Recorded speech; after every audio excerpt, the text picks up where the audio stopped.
पांचवें चरण के चुनावी प्रचार का आज अंतिम दिन है, यानी आज पांचवें चरण को लेकर चुनाव प्रचार प्रसार थम जाएगा। जो लगातार स्टार प्रचारक जो सभी पार्टियों के चुनावी प्रचार कर रही हैं पांचवें चरण को लेकर, वो आज शाम 6 बजे तक थम जाएगा। और 20 मई को मतदान होना है पांचवें चरण को लेकर। जहां उत्तर प्रदेश की बात करें तो 14 ऐसी अहम सीटें हैं और ऐसी हॉट सीटें हैं जहां पर चुनाव हो रहा है। और इसी पर ज्यादा चर्चा के लिए, ज्यादा बातचीत के लिए हमारे साथ हमारे संवाददाता लगातार जुड़े हुए हैं। राघवेंद्र हमारे साथ, उत्तर प्रदेश स्टेट हेड, वो हमारे साथ जुड़े हैं। और झांसी से हमारे साथ विवेक राजौरिया भी लगातार जुड़े हैं। विवेक, मैं आपके पास सबसे पहले आना चाहूंगी क्योंकि देखिए झांसी काफी अहम सीट मानी जा रही है। आपने बताया कि किस तरीके से टक्कर दोनों प्रत्याशियों में देखने को मिल रही है। अब ऐसे में अगर जनता की दृष्टि से बात करें तो क्या कुछ मुद्दे वहां पर, स्थानीय मुद्दे निकलकर सामने आ रहे हैं?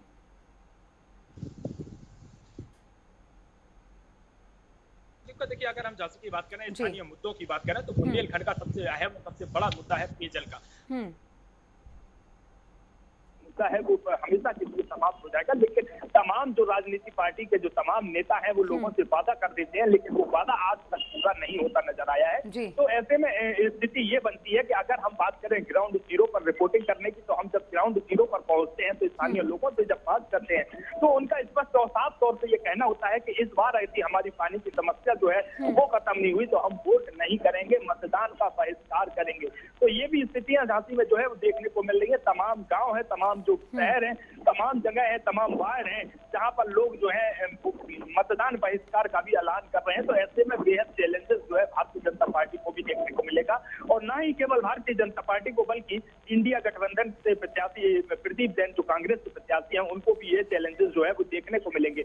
लेकिन अभी देखने वाली बात होगी कि ये किस तरह से जो है जनता को मनाने का काम करेंगे, क्योंकि लगातार जिस तरह 5 साल की अगर हम बात करें तो 5 साल में अगर सांसद ने कई योजनाओं को तो धरातल पर उतारा है, लेकिन जो स्थानीय लोग हैं, स्थानीय जो मुद्दे हैं, वो सबसे बड़ा मुद्दा पेयजल का है। और पेयजल की समस्या को अगर हम पेयजल समस्या अगर दूर होती है तो ही जो है झांसी की जनता इस समस्या से निजात पा पाएगी। क्योंकि लगातार जिस तरह देखा जा रहा है, और पूर्व में दीपिका आपने भी देखा होगा, झांसी से कुछ तस्वीरें भी साझा हुई थी जिसमें 5 से 6 ग्रामीणों के जो लोग हैं वो एकत्रित होकर जिलाधिकारी कार्यालय पहुंचे थे, जिनके हाथ में एक बड़ा बैनर था और बैनर पर साफ तौर से लिखा हुआ था कि यदि हमारी मूलभूत जो समस्या है वो खत्म नहीं हुई तो इस बार हम मतदान नहीं करेंगे। यानी 4 से 5 गाँव के जो लोग हैं वो लगातार मतदान बहिष्कार का भी ऐलान कर रहे हैं। और ना ही अकेली 4 से 5 गाँव की अगर हम बात करें, झांसी स्मार्ट सिटी कही जाने वाली झांसी की अगर हम बात करें तो झांसी के भी कई ऐसे वार्ड हैं जहां पर लोग जो है मतदान ना करने की अपील कर रहे हैं। लेकिन लोग लगातार, चाहे वो प्रशासनिक अधिकारी हो, चाहे वो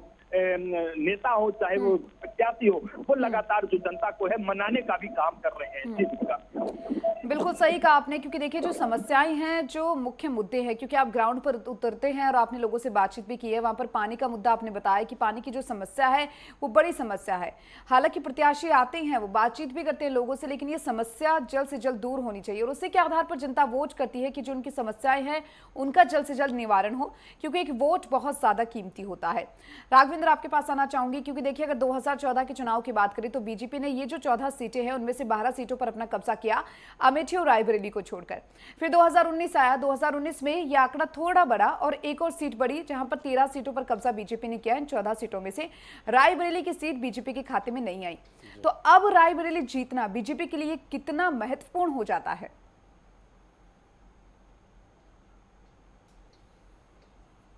दीपिका, राजनीति में तो किसी भी राजनीतिक दल को जितना भी सीट जीत जाए वो कम ही लगता है, क्योंकि मोदी जब से मोदी ने कमान संभाली है बीजेपी की, तब से एक बड़ी जीत की तरफ भारतीय जनता पार्टी लगातार अग्रसर भी दिखाई दे रही है।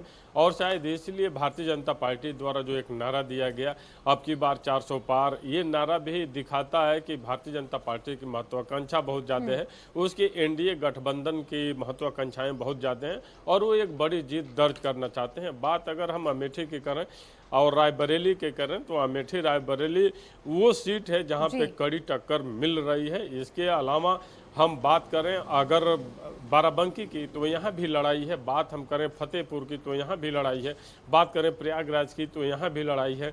हाँ, कुछ सीटें हैं जहाँ पे भारतीय जनता पार्टी को लड़ाई नहीं दिखाई दे रही है और वहाँ पे क्लियर कट दिखता है कि यहाँ पे भारतीय जनता पार्टी जीत रही है। और 80 सीटों पे बात करें तो लगभग 60 से 65 सीटों पे भारतीय जनता पार्टी का क्लियर दिखाई दे रहा है कि हाँ, भारतीय जनता पार्टी यहाँ बहुत मजबूत है और जीत सुनिश्चित है।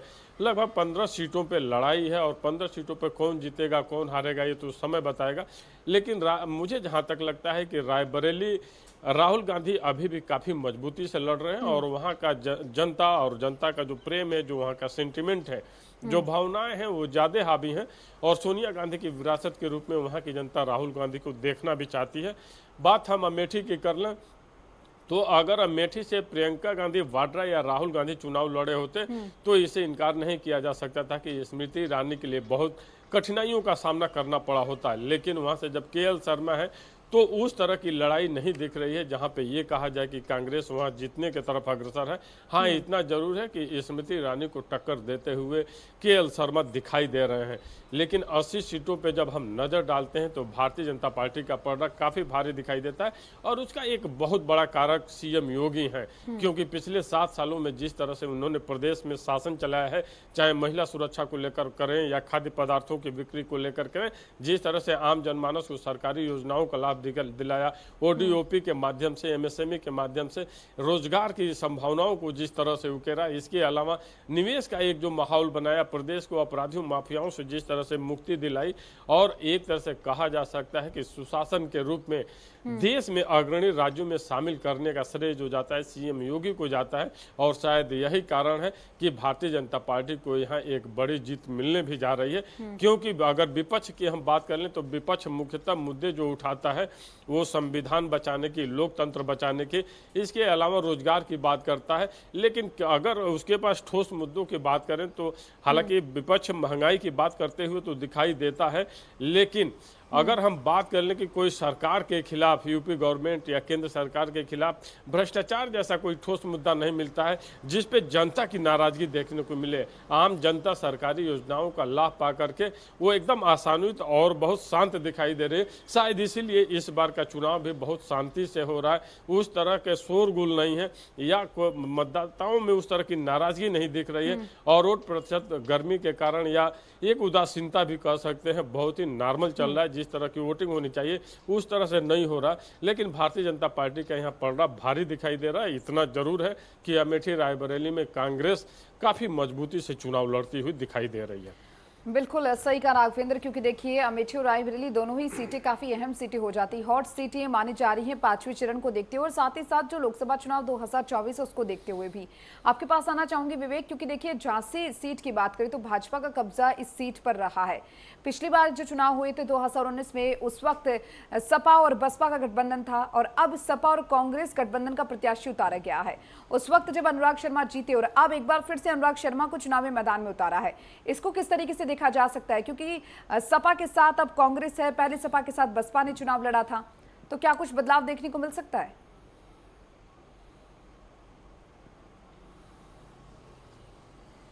आपने जिक्र किया है 2019 में बसपा और समाजवादी पार्टी का गठबंधन था, लेकिन इस बार कांग्रेस और समाजवादी पार्टी का गठबंधन है। लेकिन ये निश्चित करता है प्रत्याशी के नेचर पर, प्रत्याशी के व्यवहार पर। लेकिन अगर हम बात करें जनता की सरकार देखा जा रहा है तो जनता के बीच जो कांग्रेस प्रत्याशी का जो व्यवहार है वो बेहद नरम और बेहद अच्छा देखने को मिल रहा है। क्योंकि लगातार जिस तरह लगातार देखा जा रहा है, लगातार चाहे वो पूर्व के सांसद की अगर हम बात करें तो पूर्व के सांसद जिस तरह लगातार अनुराग शर्मा, कई ऐसे लोग हैं जिनके साथ ना तो लोग उनको जानते हैं ना ही लोग उनको पहचानते हैं, और कई लोग ऐसे हैं जो लोग कहते हैं कि हमने सांसद को आज तक देखा ही नहीं। लेकिन ऐसे में ये देखना बड़ा आश्चर्य होगा कि जब लोग कहते हैं कि हमने अपने सांसद को नहीं देखा है, तो इसके चलते अब ये जो वोट का जो दौर है वो इस बार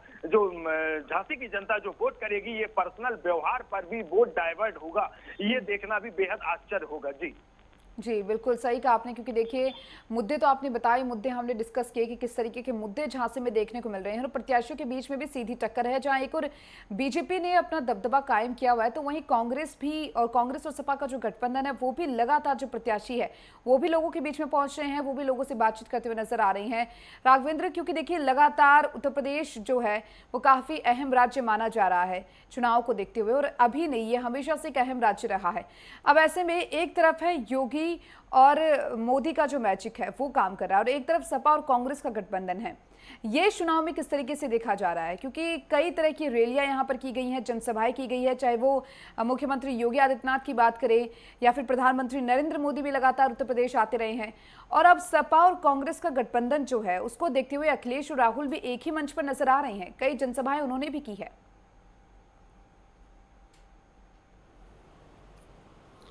बिल्कुल दीपिका, अगर बात हम मोदी और सीएम योगी की बात कर लें कि मोदी योगी का जो चेहरा है, इस चेहरे की सबसे बड़ी खासियत के कि भ्रष्टाचार के कोई आंच नहीं है।